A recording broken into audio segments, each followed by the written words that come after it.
Your book is packed with indispensable advice, so why don't we share some of your favorite tips, okay? I love that you Luckily, my co-host... visuals. Yes, they just happen to have printed out some visual aids to help you explain.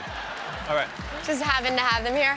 Okay. Yeah, Carla's got a pie chart. So this is a great starting point, and obviously this is just, where you begin. So the idea is dividing up your budget. Oh, yes. And, you do 30% decor, 30% bar, 30% menu, and then a 10% buffer, and that's for, like, last-minute things you need to add. It's really important to have, because it's very stressful when you go over budget, and this is an easy way to avoid it. And, and you tweak this according to your party. So, for example, a baby shower, you probably don't need a third of the budget for booze, because it's, it's lighter on that.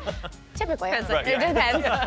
And then, for like the clam bake that we didn't need much for decor because we were doing it on a beach, which is great. So that left more money for the food, which is good because good seafood is expensive. a little pricey. That's really smart, because it is, you have to set the budget for a party, or else you go over budget. All right, now, okay. Dabney's got a giant invitation. This is a giant invitation. So this is the actual size you would send to people.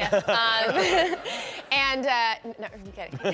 So this is just sort of an example, but the idea of an invitation is it's your first impression of a party. So you're sort of setting the tone, you're saying, like, this is the type of event it is. And I think that one thing that's really important is you want to put a lot of thought into the design, but the most important thing here is the information on it. So things like a dress code, a date, a time, all of the basic information, and then you can kind of dress it up from there. Adorable. All right, great. And finally, Michael has a very complicated looking equation here. And this is actually simplified. It's a little more complicated in the book, but like in a good way. So I basically wanted to figure out a way, because every time you're throwing a party with multiple drinks, to try and figure out how much alcohol to buy is always really tricky. So we put a formula in the book of how to figure it out if you're having a big party. So this is it simplified. So obviously the average number of drinks times the amount of guests.